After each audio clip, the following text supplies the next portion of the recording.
Nikawa from Japan, from Kobe University. Takuya is a great expert in philosophy of mind, and is interested in huge varieties of topics that cover, on the one hand, perceptual experiences, and on the other hand, the topic of intentionality. Let me just remember two papers that he has recently published that are very important, especially the second one was for me very attractive because of my personal interest in intentionality. So illusionism and definition of phenomenal consciousness, that came out on Philosophical Studies in 2020, and naive realism and phenomenal intentionality, that came out in Philosophia in 2020. Today is talking about, now I've lost the title of the presentation, which is there, I guess, yes. Perception, imagination, and hallucination from a naive realist perspective. Takuya, the floor is yours. Thank you.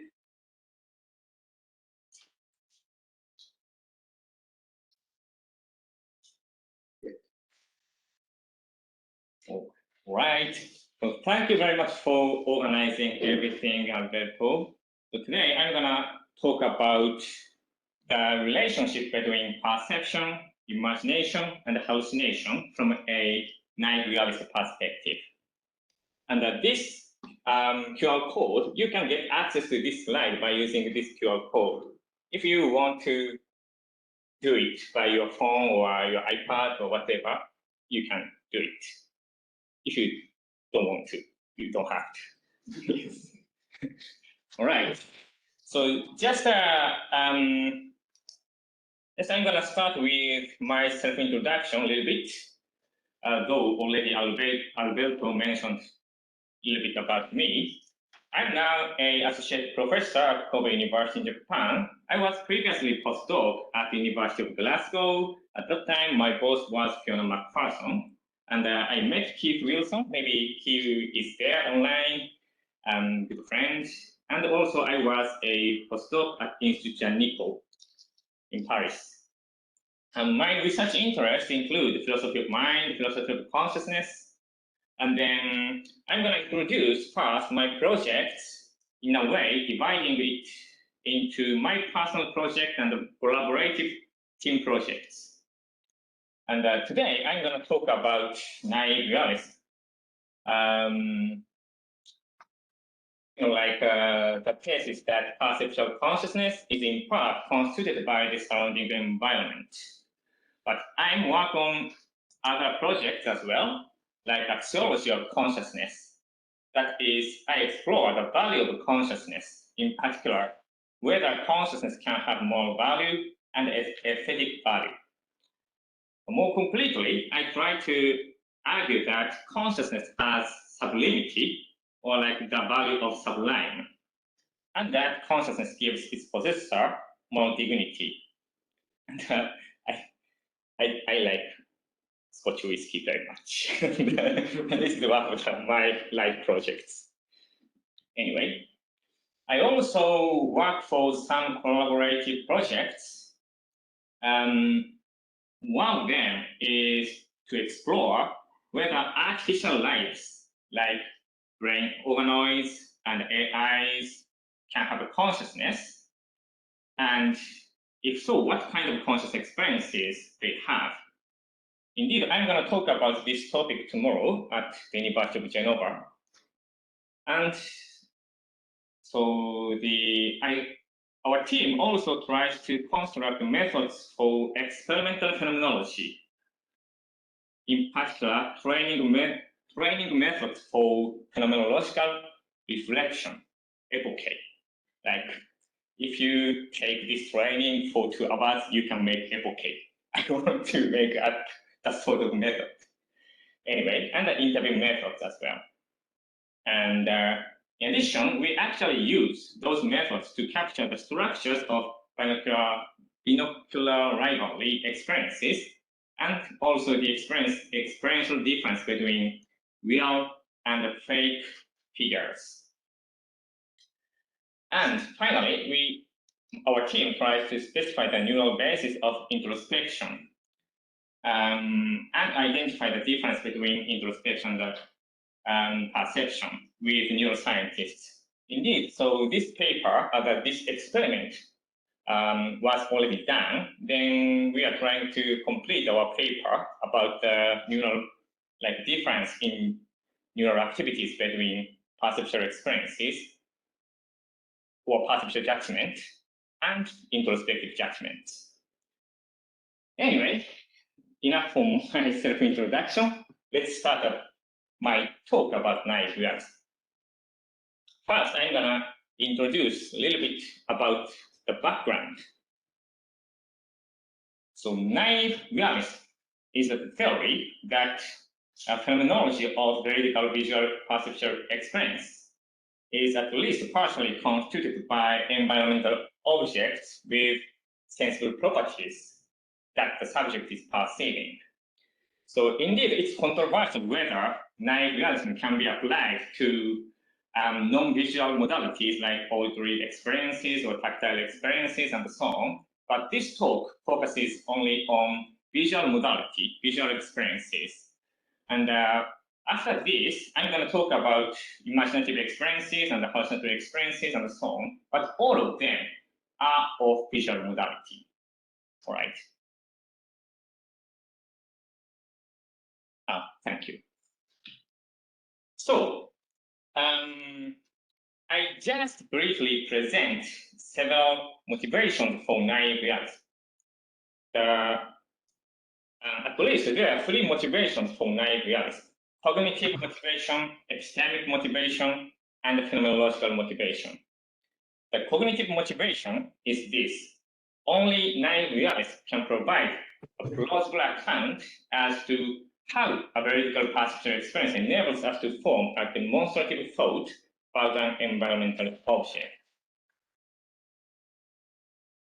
And the epistemic motivation is that naive realism can provide the best account as to how a veritable perceptual experience enables us to gain knowledge about the external world.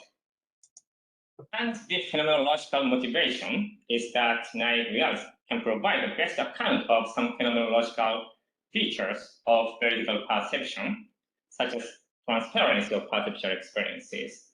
But this talk, I do not in detail discuss those motivations. Rather, I just assume that naive realism itself is very well motivated by those cognitive, epistemic, and phenomenological considerations. However, naive realism does not say in itself anything about non-veritable perceptual experiences, like illusion and hallucination. But naive realism is supposed to face difficulty in explaining the phenomenology of total and neurally matching hallucination. The total hallucination is that, so the whole experience is hallucinatory, not involving any theoretical elements or perceptual, successful perceptual elements. And the neurally matching hallucination is that, so the neural activities surrounding the hallucinatory experience can be the same as those of successful perception, right? It's totally neurally matching hallucination. So, so the difficulty faced by naive realism can be described as a dilemma, which is that naive realists explain the perfect hallucination either in positive terms or in negative terms. But if the explanation of perfect hallucination in positive terms faces the screening problem, and the explanation of perfect hallucination in negative terms can't adequately capture the nature of perfect hallucination. So, the point is that if there is no good account of perfect hallucination available to naive realists, it is a significant cost for naive realists. It's because this means that if we adopt naive realism, then we become unable to adequately explain perfect hallucination. All right. And also, naive realism does not say anything about imaginative experiences, although imaginative experiences are considered to be significantly similar to perceptual experiences. Okay. All right. Yeah. Anyway, so as Ben suggests, naive realism may be unable to explain the nature of imaginative experiences in a way accommodating the close resemblance between perceptual and imaginative experiences.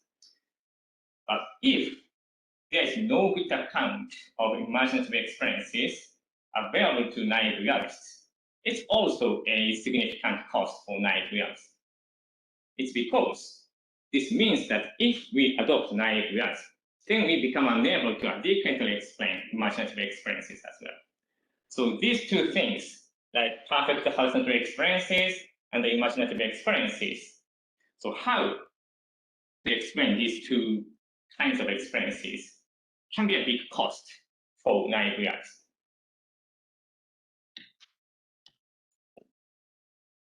Yes. So here is my project.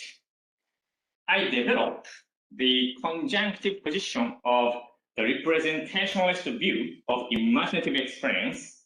I call it RI, stating that imaginative experience is representational. And the imagination view of hallucination, I call it IH, stating that hallucination is a sort of imagination. I call the conjunction of RI and IH simply RIH. And then I argue that naive realism is compatible with RIH. So if my argument succeeds, it shows that naive realists can provide a unified representationalist account of hallucinatory and imaginative experiences in a way compatible with naive realism. Right? This is my project. So let's start with the discussion about the imagination view of hallucination. So according to a traditional view of hallucination, hallucinations are degenerate kinds of perceptions in that hallucinations are the same experiential kind as perceptions, but unlike perceptions, they do not present the surrounding environment to the experiencing subject. So the imagination view of hallucination is an alternative to the traditional view, namely that hallucinations are degenerate kinds of specifically sensory imagination, according to Keith Allen, who is a main defender of the imagination view of hallucination. So I just use quotations from Keith Allen. Here's this. Hallucinations are mental events of the same fundamental kind as those in which we employ mental imagery to imagine how something looks, where sensory imaginings are counted as psychological events that differ fundamentally in kind from perceptions. And hallucinations are degenerated kinds because they are episodes of imagining over which subjects lack direct voluntary control. All right. So here is the model I want to present. So the question is which perceptual kind or imaginative kind hallucination should belong. The traditional view states that hallucination belongs to the kind of perceptual experiences, but the imagination view of hallucination objects to that view, stating that hallucination should belong to the kind of imaginative experiences. All right? And this view assumes that there is a difference in fundamental kind between perception and imagination. All right? So, Allen argues persuasively for me that IH, the imagination view of hallucination, fits better with actual cases of hallucination, like those caused by migraines, bright lights, and hallucinogenic drugs, and so on and so on. Now, these types of hallucinations often involve geometric patterns, lines, and grids, with images often appearing to move with eyes but retaining their relative positions in the visual field, according to Allen.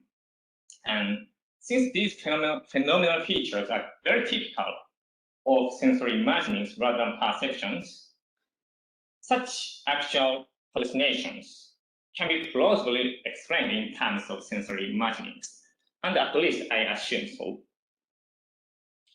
However, even though IH is plausible concerning various actual hallucinations, it does not mean that it also holds for perfect hallucinations, which are not actual, just hypothetical. It's just nomolusically possible, but not happens actually in this real world. But it may be that hallucination is not a single natural kind, maybe. It may cover various mental events different in fundamental kind. So hallucination is perhaps not natural kind. So given this possibility, even though some actual cases of hallucination can be well explained in terms of involuntary sensory imagination, it's still far from clear whether perfect hallucinations can also be explained in the same manner, right? Given that perfect hallucinations are radically different in phenomenology from typical involuntary sensory imaginings, like just some visual image pops into my mind and I can't stop having that. That sort of typical involuntary sensory imagining is very different from ordinary perception in phenomenology. So perhaps the imagination view of hallucination, the imagination view of perfect hallucination may seem implausible.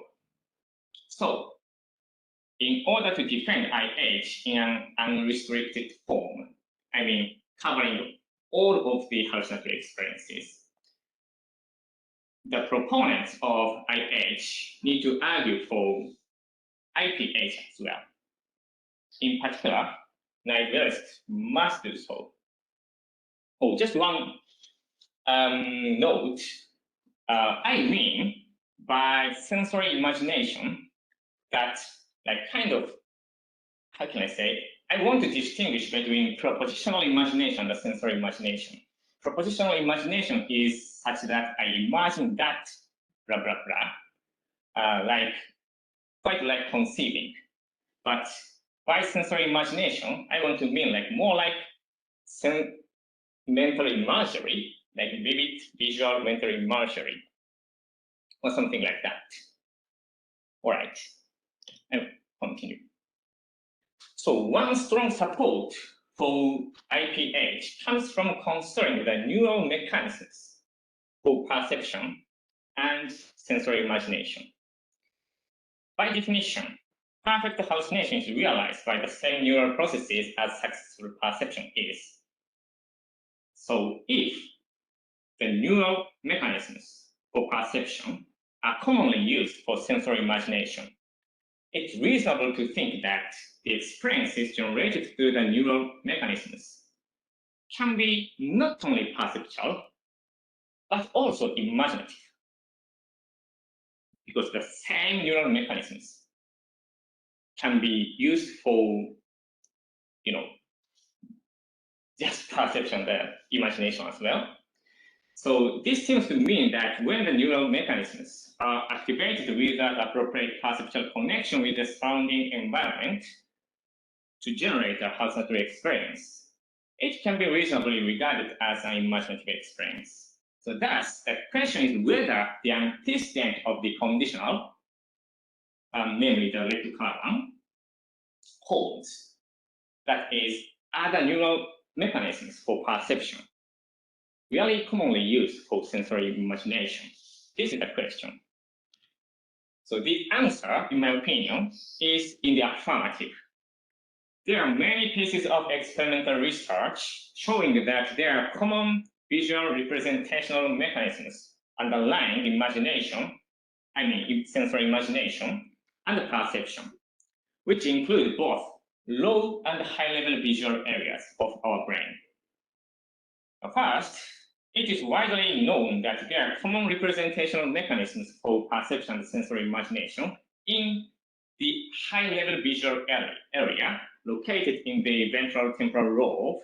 So I couldn't point to the exact place by my finger. Anyway, so which are considered as processing the conceptual content of visual scenery.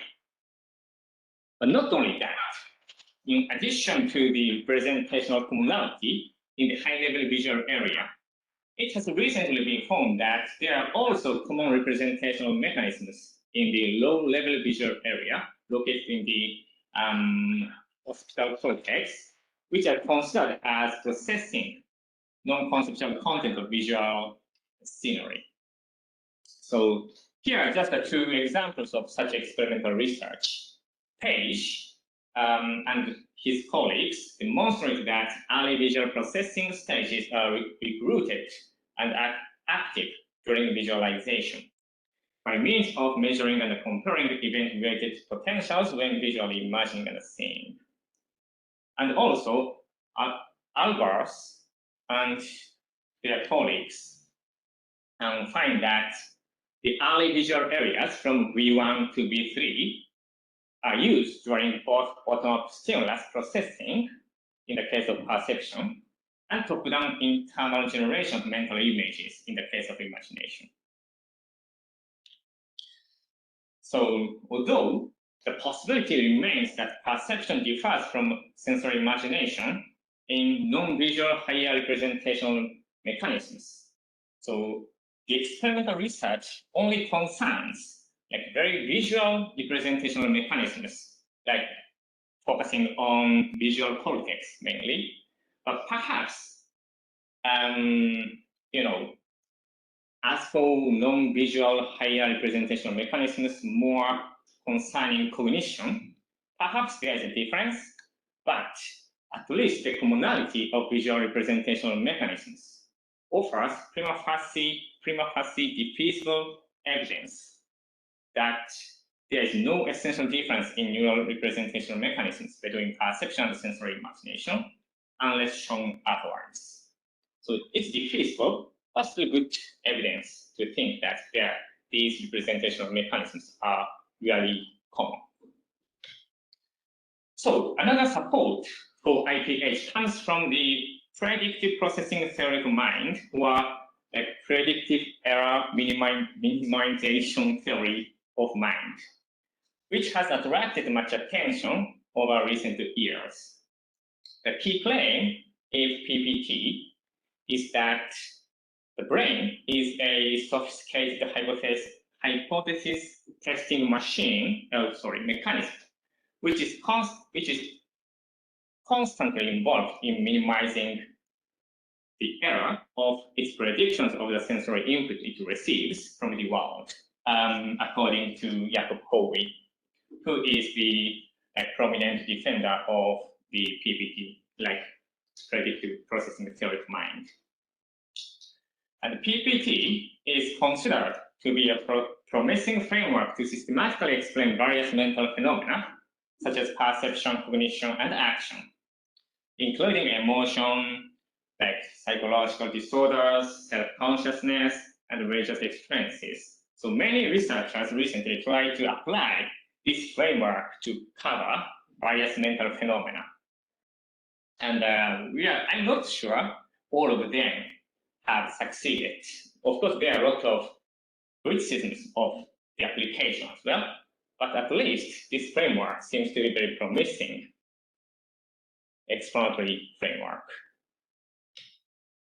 So here, I want to emphasize that several advocates of PPT point out that perception and sensory imagination have the same underlying mechanism. So here is the quotation from Andy Clark. A probabilistic generative model model-based systems that can learn to visually perceive a cat are ipso facto systems that can deploy a top-down cascade to bring about many of the activity patterns that would ensue in the visual presence of an actual cat. So here is important.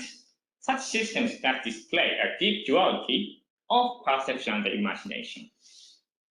Also, Michael Kartoff, he is also a proponent of PPT, states that perception and imagination are distinct phenomena, yet unified aspects of the same underlying machinery for prediction error minimization. In this way, PPT also provides a theoretical support for IPH, the imagination view of perfect hallucination. So here is the model that I have presented. The successful perception is different in fundamental kind from imagination, and like hallucinatory experiences, including perfect hallucination, belong to the kind of imaginative experience, and the perfect hallucination of the experience, the perfect hallucinatory experience, is grounded by the identical neural processes as successful perceptual experiences are. And the successful perception and the imagination are like realized by the same underlying neural representational mechanisms, right? This is the framework that I have presented here. So far, I have just briefly argued for the imagination view of perfect hallucination by considering the neural mechanisms or neural representational mechanisms used for perception and imagination. I'm gonna move on to the second part of the conjunction, the representational view of imagination.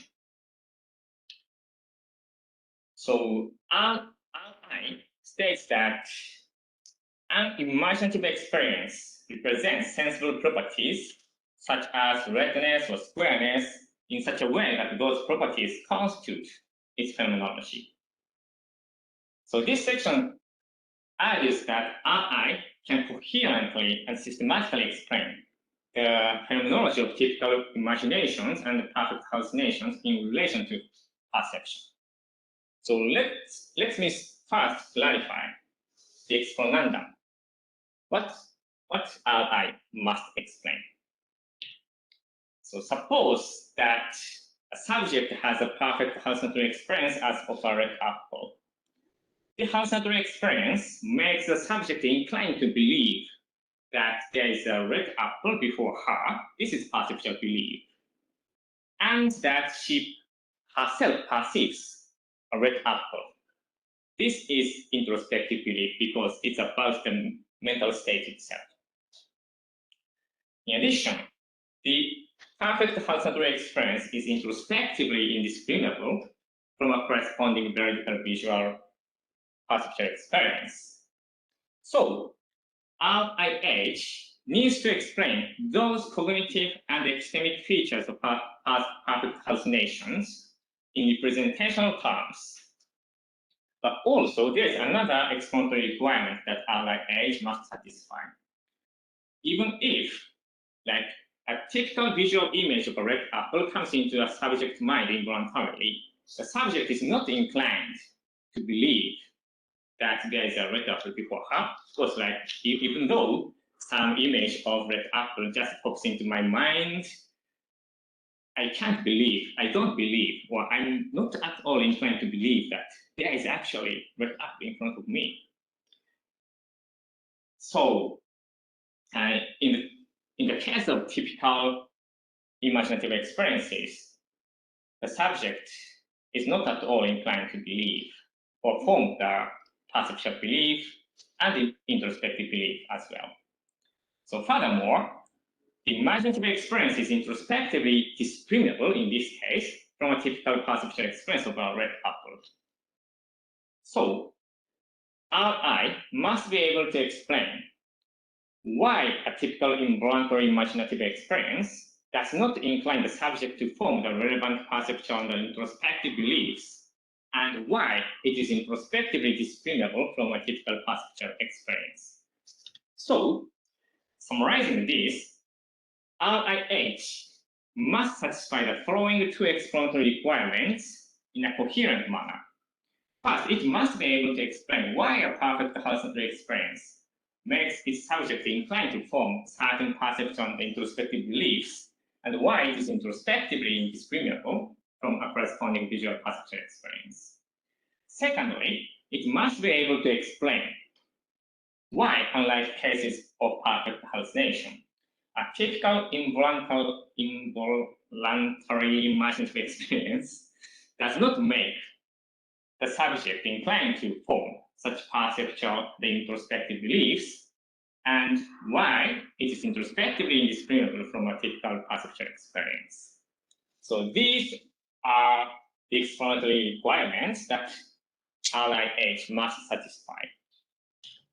So let's start with, let's move on to the first requirement. As a preliminary note, I briefly discuss how RI can explain the phenomenal similarity between perception and imagination. One promising explanation is to appeal to the phenomenal awareness of common sensible properties, such as redness and squareness. This strategy is defended by Nanai and Uriah Krieger as well. So, for example, in visually perceiving a red apple, I'm aware of the redness and apple shapedness instantiated in the real red apple. And in visually imagining the red apple, likewise, I'm aware of the redness and apple shapedness that are represented in the imaginative experience. Here, this description of the phenomenology of the perceptual case is meant to be neutral regarding metaphysical theories of perception like naive realism and representationalism. So, both theories, naive realism and representationalism, can accept that in having a perceptual experience or vertical perceptual experience, we are aware of those properties which are actually instantiated in the surrounding environment. So, just I try to be neutral here. So, because of the commonality in property awareness, the visual perceptual experience is phenomenally similar to the visual imaginative experience. This is very intuitively correct explanation of the similarity between imaginative experience and the perceptual experience. So, advocates of RIH can apply this idea to the case of perfect hallucinations. In having a perfect hallucinatory experience of a red apple, the visual imaginative experience represents every sensible property of which I would be aware if I perceive the red apple of the same kind. Hence, when I have a perfect hallucinatory experience of a red apple, I'm aware of every sensible property of which I would be aware if I perceive the red apple of the same kind. So because of this perfect commonality in property awareness, a perfect hallucinatory experience can be introspectively indiscriminable from a corresponding perceptual experience. And this introspective indiscriminability can explain why a perfect hallucination makes its subject inclined to form perceptual and introspective judgments, which the subject would form if the subject had a corresponding visual perceptual experience. So, enough for the first requirement. RIH can explain why the perfect hallucinatory experience as imaginative experience is introspectively indiscernible from a theoretical perceptual experience. But how about the second requirement? There are many ways for RI to explain the introspective phenomenal difference between typical sensory imagination and perception. So the first strategy is that the introspective phenomenal difference between typical imagination and perception consists in the fact that while typical imaginative experience represents indeterminate sensible properties, a veridical perceptual experience enables its subject to be aware of determinate sensible properties. For example, when a red apple involuntarily pops into my mind as being on my desk, the imaginative experience may present certain indeterminate sensible properties such as redness with no more determinate shade or unspecified apple-like shape, and the determinable spatial properties being around here. In contrast, when I perceive a red apple on my desk, I'm perceptually aware of determinate sensible properties, such as a specific shade of redness, a specific shape of the apple, and the determinate spatial properties not being around, but being here. So this difference in the determinacy of property awareness may account for the introspective phenomenal difference between typical imaginative experiences and perceptual experiences. Furthermore, the lack of determinacy in property awareness may also explain why the imaginative experience does not incline me to form a perceptual belief that there is actually an apple on my desk, or that I myself perceive the apple on my desk, and so on and so on. So because we know, maybe through my development, that when we perceive an apple in a good viewing condition, the perceptual experience presents it as having determinate properties. So since the sensible properties of which I'm aware in having the imaginative experience are very indeterminate, it does not seem that there exists an apple instantiating those properties and that I perceive a real existence apple instantiating those properties. So the point is this knowledge. Because we already know that when we successfully perceive something, like very determinate sensible properties are presented to us. That's why if only determinable properties are presented to us in having some experience like imaginative experience, we don't judge that there is actually red apple or we are perceiving a red apple. So, but the appeal to determinacy is not the only game in town. There are other strategies. There are other strategies available to naive. So the second strategy is to appeal to the kinds of represented properties. Perhaps typical imaginative experiences may represent much less kinds of sensible properties than typical perceptual experiences do. For instance, when I naturally imagine an apple, it seems to represent only its shape, color, and the size. So in particular, when I just imagine an apple for fun or something like that, I just imagine very roughly like apple shape, apple color, and apple size, only that. I do not also try to imagine its very atmosphere of the apple or the texture of the apple, for example. So, but in perceiving an apple, I may be aware of other kinds of properties, such as its texture and atmosphere. So this difference in the kinds of represented properties may account for introspective phenomenal difference between typical imaginative experiences and perceptual experiences. And as the difference in determinacy does, this property, the kinds of represented properties, may explain why imaginative experiences do not incline us to form perceptual and introspective beliefs, right? If we already know that when we perceive an apple, many kinds of properties are presented to us in having that experience. Because of the knowledge, perhaps if only like very small kinds of sensible properties are presented to me in having some experience, I don't judge that, there is a red apple or in reality, or I'm perceiving a red apple in reality, and so on and so on. So finally, there's the third strategy available to naive realists. So, available to RIH in combination with naive realists. RI may be able to appeal to the property of being present or being existent. These are, so-called existential properties. The idea is that when I perceive a red apple, the perceptual experience may present it as being present or being existent.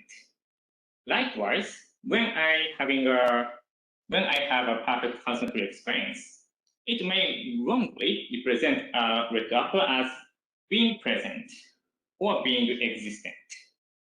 In contrast, I don't experience any feeling of presence or existence in imagining an apple in normal situations.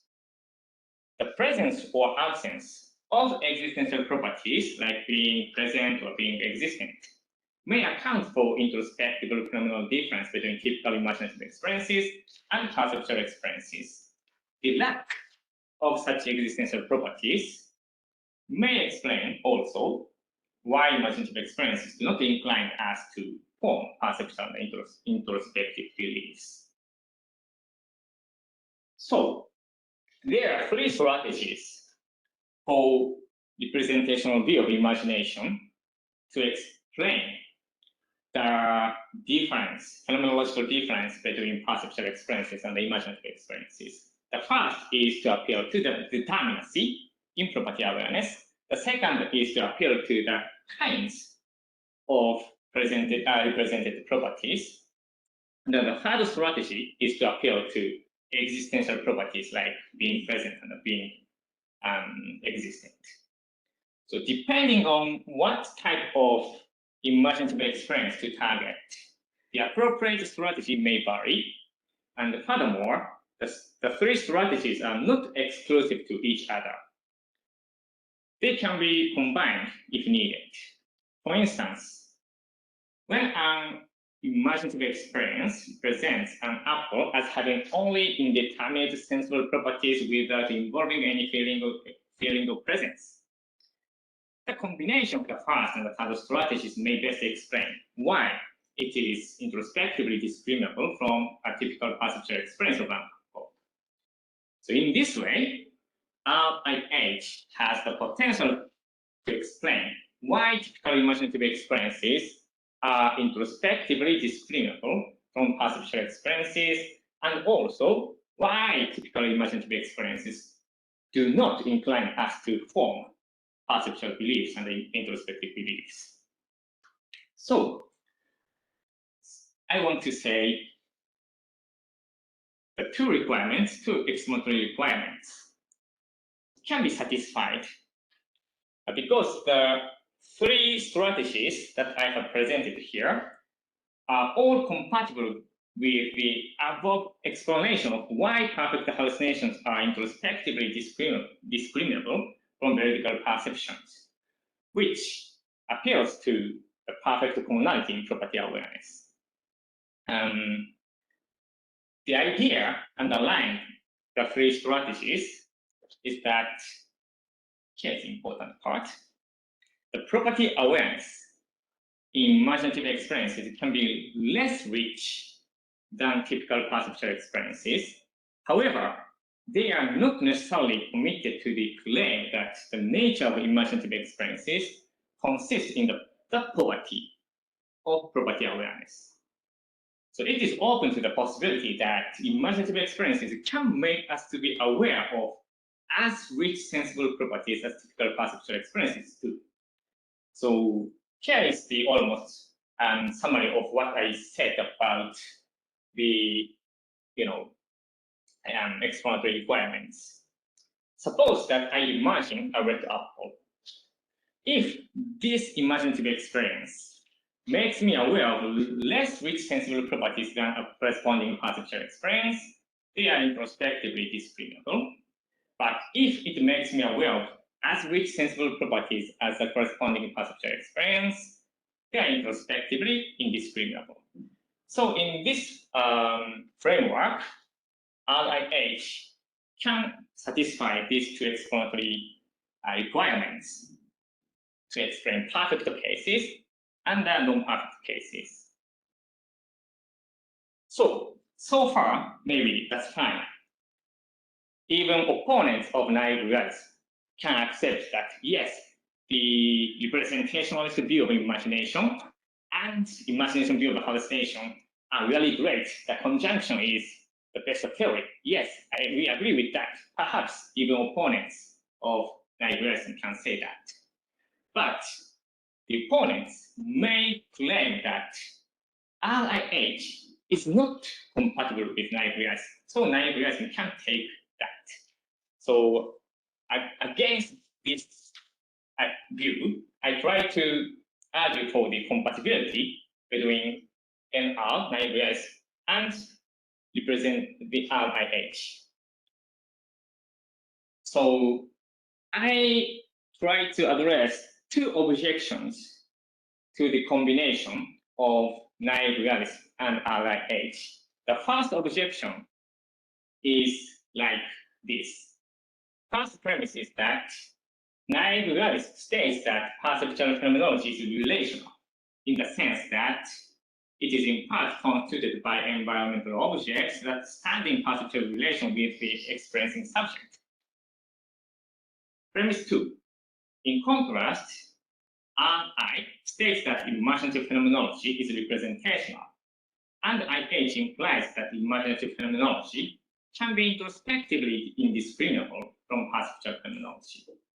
The third premise is that, however, it is implausible to think that a relational phenomenal state is introspectively indiscriminable from a representational phenomenal state. So the conclusion is that naive realists cannot adopt RIH, right? So there are two types of responses that naive realists can take to this objection: the negative response and the positive response. The negative response is simply to reject the premise that a relational phenomenal state cannot be introspectively indiscriminable from a representational phenomenal state.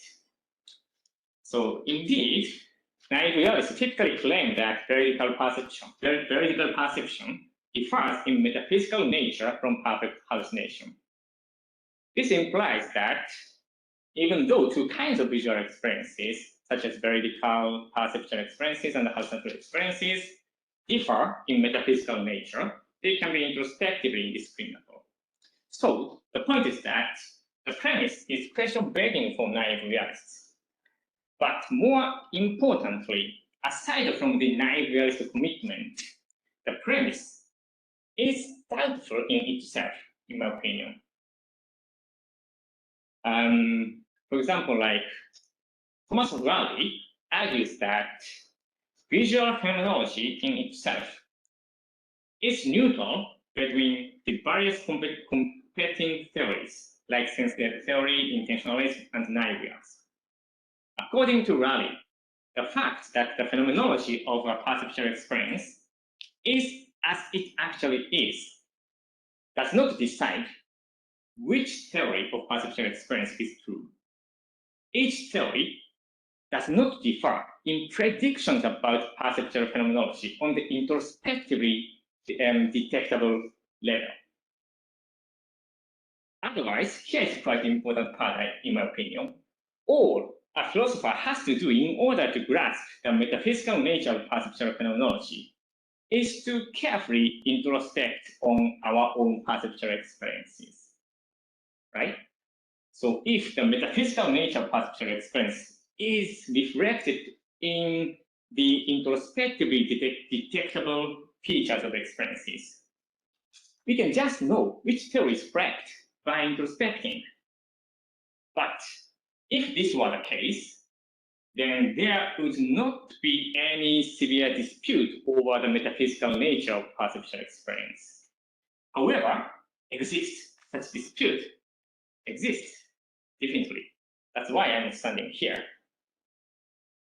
So, So it may be that naive realism better explains some phenomenological features of perceptual experience than other theories. However, this does not mean that only naive realism can provide a correct prediction about perceptual phenomenology on the introspectively detectable level. Suppose that only naive realism can well explain the transparency of perceptual experience, namely that it seems that in having a perceptual experience, we are directly aware of the external objects with sensible properties rather than of the experience itself. So just suppose that only naive realism can, well explain this phenomenological feature of perceptual experience. But this would not mean that other theories provide an incorrect prediction about perceptual phenomenology on the introspectively detectable level. They would also predict as well that the phenomenology of perceptual experience is as actually is, for which the transparency of perceptual experience holds. What they deny is rather that the transparency of perceptual experience should be respected. They deny this. They claim that it should be explained away as a naive illusion. So the claim that naive realism is motivated by phenomenological consideration doesn't mean that only naive realism can provide correct predictions about the introspectively detectable features of perceptual experiences. On that level, every metaphysical theory of perceptual experience agree. All right. So this consideration suggests that the metaphysical nature of perceptual phenomenology is not reflected in perceptual phenomenology on the introspectively detectable level. Even though two experiences differ in metaphysical nature, namely one relational and one representational, this does not provide any reason to think that they cannot be introspectively indiscriminable. So this is the negative. So this was the negative response to the objection. And I move on to the positive response. The positive response is to explain, possibly, why relational experiences can be introspectively indiscriminable from representational experience in terms of property awareness. According to naive realism, the phenomenology of perceptual experiences differ in nature if their constituents are different, right? However, they can accept that the phenomenology of perceptual experiences does not differ on the introspectively detectable level if property constituents are the same. So the constituents of phenomenology of perceptual experiences there are two kinds of that, like object constituent and the property constituent. So if the property constituents are the same also in the introspectively detectable level. So that's why naive realists can accept that the perceptual experience of two quantitatively identical twins have distinct phenomenology. The difference in object constituents while admitting that they are introspectively indiscriminable because of the sameness in property constituents.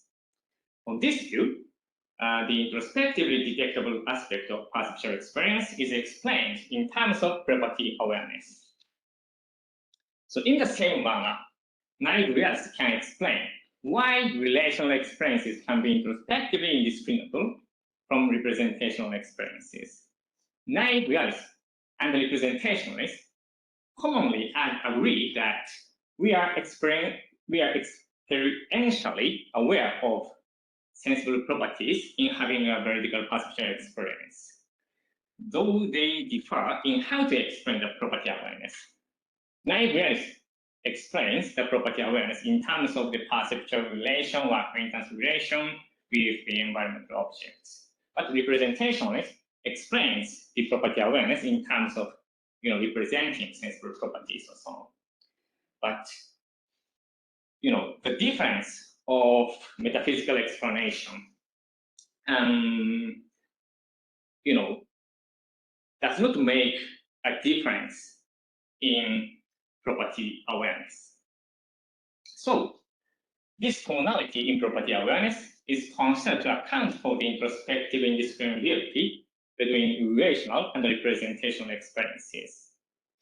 So, here's just a toy thought experiment I just yesterday came up with.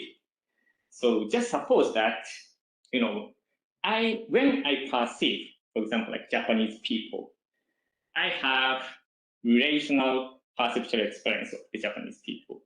But if I perceive Italian people, I have a representational perceptual experience. But I guess I can't introspectively realize that. So I have fundamentally different kinds of experiences in seeing Japanese people and Italian people due to the commonality of property awareness. Just that. I guess this sort of experience is unneeded, but not needed, but anyway, I just came up with that. So note that this does not mean that, here's very important note about the notion of phenomenology, naive realist notion of phenomenology. Note that this does not mean that naive realists are committed to the view that phenomenology of relational experiences is the same as the phenomenology of representational experiences. Naive realists hold that the phenomenology of veridical perceptual experience is constituted by environmental objects that the subject is perceiving, while claiming that it's not the same as phenomenology of veridical visual experiences that is not constituted by an environmental object. According to naive realist conception of perceptual phenomenology, the fact that a visual experience is introspectively indiscriminable from another visual experience does not entail that they have the same phenomenology. Introspective indiscriminability does not mean the sameness in phenomenology, according to naive realist conception of phenomenology. All right, so let's move on to the second objection. So screening of problem. This objection can be formulated by these premises. I'm gonna end this talk in 10 minutes. No worry about the time. It's okay. So let's the first problem. Let's assume that naive realists adopt RIH because there is no external cause of a perfect hallucination that can constitutively contribute to its phenomenology. Because perfect hallucination can in principle occur even without any external cause, just like brain's abnormal spontaneous activities. So the representational imaginative phenomenology of perfect hallucination supervenes from the neural stage or activities of the hallucinating subject. I call it the local supervenience principle. And it follows from this that the corresponding perceiving subject also undergoes the same representational imaginative phenomenology because of the commonality of neural states. And since the representational imaginative phenomenology is introspectively indiscernible from relational perceptual phenomenology of the corresponding thought, the visual elements in the perceiving subject's conscious field are exhaustively explained in terms of the representational imaginative phenomenology. This means that relational perceptual phenomenology is explanatorily redundant or screening off. This is the screening off argument which has been presented by Mike Martin, which is famous for really important argument against naive realism or positive disjunctives. So here, recently, many naive realists object to the local supervenience principle that the phenomenology of perfect hallucination supervenes on the neural state or activities of hallucinating subject, including Keith Allen, Alex Moran, and Ivan Ivanov, and so on and so on. The idea of those is that there is also a negative condition necessary for the occurrence of hallucinatory experience, that is the absence of the appropriate object that is perceptually related to the subject, right? The idea is that the perfect hallucinatory experience of an apple is generated by certain neural states or activities, but only with the negative condition that no actual apple is causally connected to the neural states or activities in a perceptually appropriate manner. So simply put, a perfect hallucinatory experience of an apple is generated by certain neural states or activities only when the subject does not successfully perceive an actual apple. So this, why this negative condition holds for perfect hallucinatory experiences, indeed, RIH can very well explain this. So let's talk about my favorite phenomenological consideration of imagination, sensory imagination. Suppose that you are seeing a desk which has nothing on it. Undoubtedly, it is possible for you to visually imagine a red apple as being on a desk, right? This suggests that we can visually imagine an object where nothing is present. Secondly, suppose you are seeing a desk on which there is your laptop. It seems a bit more difficult, but it's still possible for you to visually imagine a red apple being located in the very same position where the laptop is present, right? This suggests that we can visually imagine a specific object even where something different is perceptually present. But finally, the most important, suppose that you are seeing an apple on a desk. You are seeing, right? Now you are seeing an apple on a desk. Does it seem possible for you to visually imagine the qualitatively same apple in the same position? For me, it seems almost impossible to generate a suitable visual imagery. Indeed, I engaged in many trials of this task. Like, here is a key, I'm seeing the key. I try to imagine the same key in the same position. But really, I don't know what I should do to achieve this task. You know, I didn't think I could succeed this task even once. Perhaps it may be more appropriate to say that I have no idea of what I should do if I'm asked to visually imagine the same thing as I'm perceiving in reality. Indeed, so I talked this thing to many people, and the intuition device, some people agree to me, yeah, it's impossible. But some people say that, well, it's possible. So I'm not sure how about you, but I'm going to continue. So if I'm right, whatever I do in trying to visually imagine the same thing as that I'm actually seeing. It does not seem that I can undergo the visual imaginative phenomenology typically associated with visually imagining the scene where I do not perceive the scene, right? So, for example, like I can imagine my room right now successfully, but I can't imagine this room right now. So that's the point. And as Wittgenstein remarked, while I'm looking at the object, I can't imagine it. So if this consideration is correct, we get the phenomenological data that when we are seeing a scene, we can't visually imagine the qualitatively same scene at the same time. This accounts for why perfect imaginative experience occurs only with the condition that the subject does not see an environmental scene of the same kind. We can thus conclude that RIH can reasonably explain why the occurrence of perfect hallucinatory experience supervenes in part on the negative condition that the subject does not perceive a corresponding environmental scenery. So here's the last part of my talk. So I'm going to describe the whole model about the relationship between perception, imagination, and hallucination from Nigeria's perspective here. So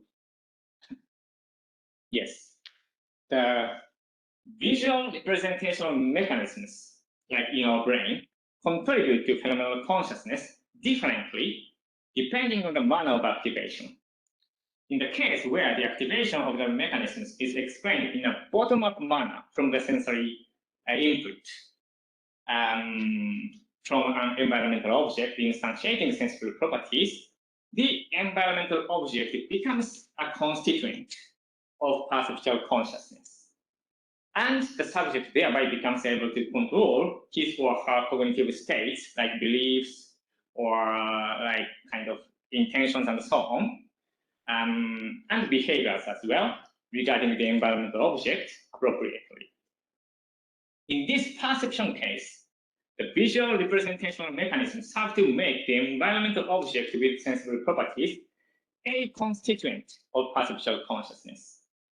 It thereby enables the subject to be aware of the sensible properties instantiated in the environmental object. And it's just a note, but it's compatible with PPT framework, predictive processing framework. When the bottom-up signals are respected, it works as perception. When they are not respected, I mean top-down signals are only respected, then it works as imagination. By contrast, in the good imagination case, where the activation of mechanisms is caused in an appropriate top-down fashion without any significant influence from environmental objects, visual imagery is produced in such a way that the subject can consciously organize and direct our cognitive activities by using the visual imagery. In this case, the visual representational mechanisms serve